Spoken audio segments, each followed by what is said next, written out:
Então, o que você realmente está querendo para a sua igreja? Uma igreja que cresce ou uma igreja que é missional e transformadora? Bem, o meu desafio de hoje para você é: espero que o nosso alvo seja levar pessoas a serem discípulos de Jesus, fazerem discípulos, e com isso encontrem propósito e senso de missão, que é o que as pessoas dizem como principal razão para se tornarem cristãs.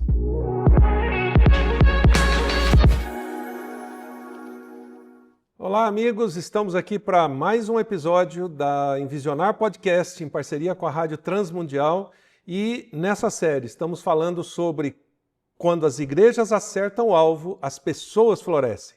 E hoje quero comentar com você sobre como a igreja está para acertar o alvo. Qual é o estado da igreja para poder acertar o alvo?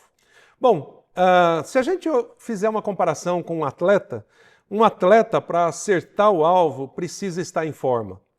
E se a igreja fosse um atleta, em que condições a igreja estaria para acertar o alvo? O objetivo dessa série é realmente incomodar você e a sua liderança em como a sua igreja está para poderem ir para a próxima fase. Esse é o meu chamado, esse é o chamado que Deus deu para mim e que hoje, através da Envisionar e de uma equipe que a gente tem trabalhado para ajudar pastores e líderes nesse aspecto. E eu quero fazer uma conexão aqui exatamente com o texto que Paulo fala sobre isso, sobre o atleta, o estádio, o alvo, etc., que é exatamente 1 Coríntios 9, 24 a 29. Vamos relembrar esse texto um pouquinho? Diz assim: vocês não sabem que dentre todos os que correm no estádio, apenas um ganha o prêmio? Correm de tal forma que alcancem esse prêmio. Todos os que competem nos jogos se submetem a um treinamento rigoroso para obter uma coroa que logo perece. Mas nós o fazemos para ganhar uma coroa que dura para sempre. Sendo assim, não corro como quem corre sem alvo, e não luto como quem esmurra o ar, mas esmurro o meu próprio corpo e faço dele o meu escravo, para que, depois de ter pregado aos outros, eu mesmo não venha a ser reprovado. Bom, certamente você já deve ter pregado sobre esse texto inúmeras vezes, e o meu objetivo aqui não é nem fazer um estudo bíblico e nem um sermão, mas basicamente uma comparação. O estado de um atleta define se ele tem como acertar o alvo ou não. O estado de uma igreja tem também essa mesma característica. O estado de uma igreja define se ela tem condições de acertar o alvo e ser a vencedora, no nosso caso, de uma coroa que é eterna. Bom, e qual é o estado da igreja? Eu não sei exatamente qual é o estado da sua igreja, mas talvez o estado da sua igreja se aproxime bastante do estado da igreja no Brasil e no mundo. E hoje a gente tem diversos dados que a gente pode compartilhar para ajudar você na análise da sua igreja. Recentemente eu recebi uma pesquisa de uma organização chamada MAR, que levanta dados e dados financeiros, econômicos, políticos, etc. E eles levantaram dados muito interessantes sobre os evangélicos no Brasil, mas com um objetivo assim, não tão bom. Levantar esses dados para ajudar os políticos a analisarem como os evangélicos influenciam nas eleições. Bom, essa pesquisa é muito interessante e ela mostra o seguinte: a gente tem no Brasil hoje registrados na Receita Federal cerca de 140 mil templos, ou seja, 140 mil igrejas. Mas a estimativa, segundo a CEPAL, a organização também da qual eu participo, é muito maior. Provavelmente a gente tenha quase o dobro disso, cerca de 300 mil templos ou igrejas no Brasil, porque muitas delas não têm nem CNPJ, não são registradas e tal. Mas percebam que por essa análise, 140 mil templos têm CNPJ, organização, etc. São 5 mil novos templos por ano que são organizados e lançados no Brasil.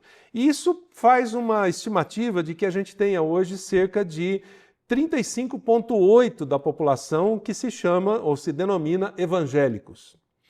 Agora, quando a gente olha nessa pesquisa, qual é a razão do crescimento dos evangélicos? As pessoas dizem o seguinte: eu quero me tornar evangélico, eu quero mudar de igreja, porque eu queria um relacionamento muito mais pessoal com Deus que eu não tinha, ou no catolicismo, ou em outras frentes religiosas, e me parece que eu posso encontrar isso numa igreja evangélica.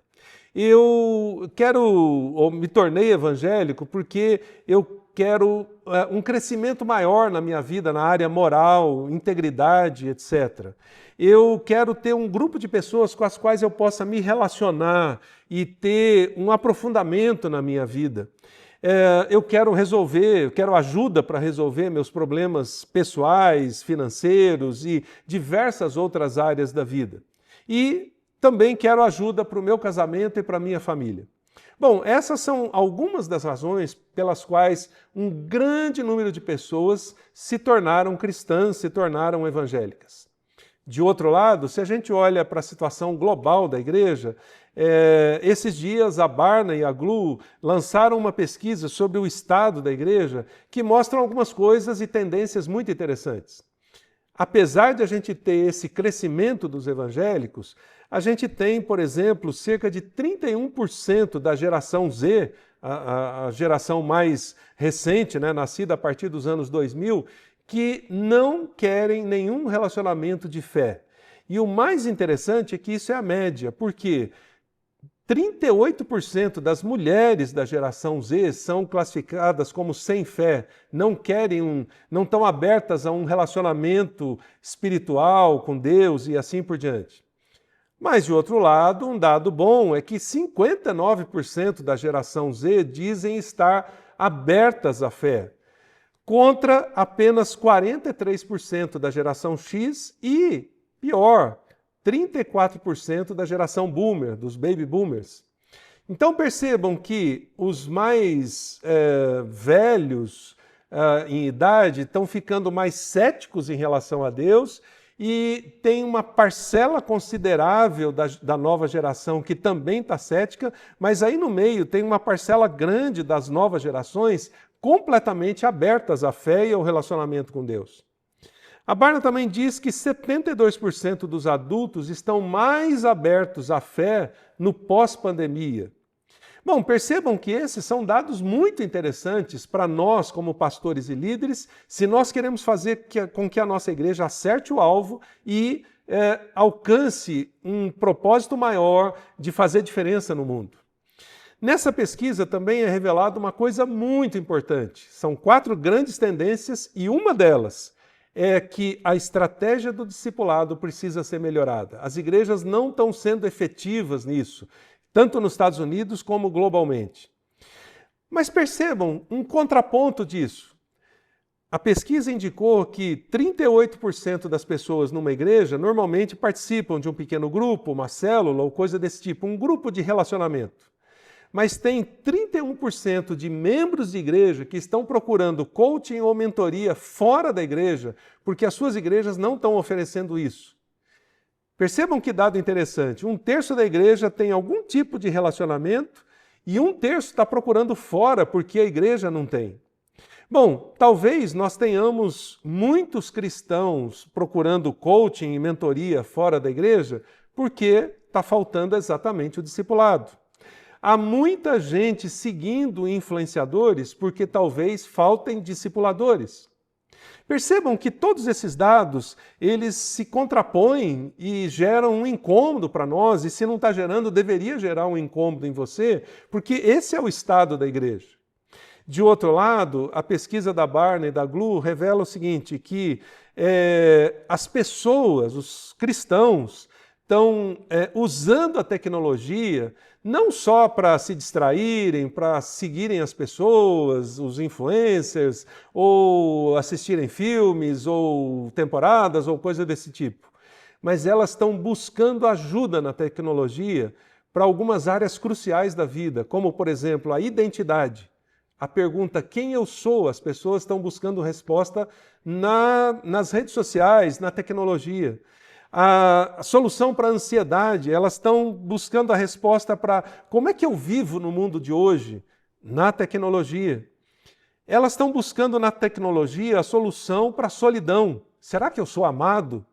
E também estão buscando solução na tecnologia para a sua ambição, ou seja, qual é meu propósito de vida? Que propósito eu deveria viver? Respostas que a Bíblia tem, a igreja tem, o cristianismo tem, e que nós não estamos conseguindo fazer essa conexão com as pessoas, por isso elas estão buscando fora da igreja e na própria tecnologia esse tipo de solução. Talvez a igreja esteja mais preocupada em oferecer um lugar ou uma estrutura para as pessoas do que ajudá-las a encontrar um propósito. Reflita sobre isso. Isso é muito profundo e muito desafiador. Será que a sua igreja está oferecendo muito mais uma estrutura, um lugar, um prédio, um encontro do que um propósito? Será que a sua igreja está levando as pessoas a participarem mais em atividades do que ajudando-as a ter uma linha de desenvolvimento pessoal nas suas vidas para que encontrem um propósito e esse propósito esteja associado à missão de Deus? Bom, todas essas perguntas eu espero que te incomodem bastante e que te levem a decisões para a próxima etapa. E quando a gente olha para esse estado, então, da igreja no Brasil e no mundo, crescimento, mas ao mesmo tempo insatisfação com a fé, busca de relacionamentos e busca de soluções, mas quando não encontra na igreja, busca na tecnologia, tudo isso pode ajudar com a primeira figura, a refletir com a primeira figura que eu coloquei, a do atleta. Se a sua igreja está preparada suficientemente para atingir o alvo, para ser aquele atleta ou aquela igreja atleta que entra no estádio completamente preparada para ganhar o prêmio. A pandemia mudou a sociedade, mas talvez a igreja ainda não tenha conseguido se posicionar, ela não está preparada para isso. Nós estamos nos preparando para uma competição que talvez não exista, ou tentando entrar numa competição que não é o nosso alvo prioritário. Precisamos investir em tecnologia, mas não podemos gastar a maior parte do nosso tempo tentando fazer a nossa igreja bombar na internet, quando, na verdade, as pessoas que estão lá estão procurando soluções relacionais, relacionamento com Deus, relacionamento com pessoas, que, na essência do que Jesus ensinou para a gente, é o discipulado. Então, eu queria deixar alguns desafios para você, que é pastor e líder, pensar se a sua igreja está acertando o alvo para que as pessoas floresçam. Primeiro, verifique se vocês estão se posicionando para a nova sociedade do século XXI com os princípios do primeiro século, os princípios do reino do primeiro século. Será que vocês estão conseguindo fazer essa conjunção, esse alinhamento? Princípios do primeiro século, princípios do reino do primeiro século com a nova sociedade do século XXI? O que você quer? Uma igreja que cresce ou uma igreja missional e transformadora? Talvez você diga, eu quero as duas coisas. Então deixa eu te fazer um alerta.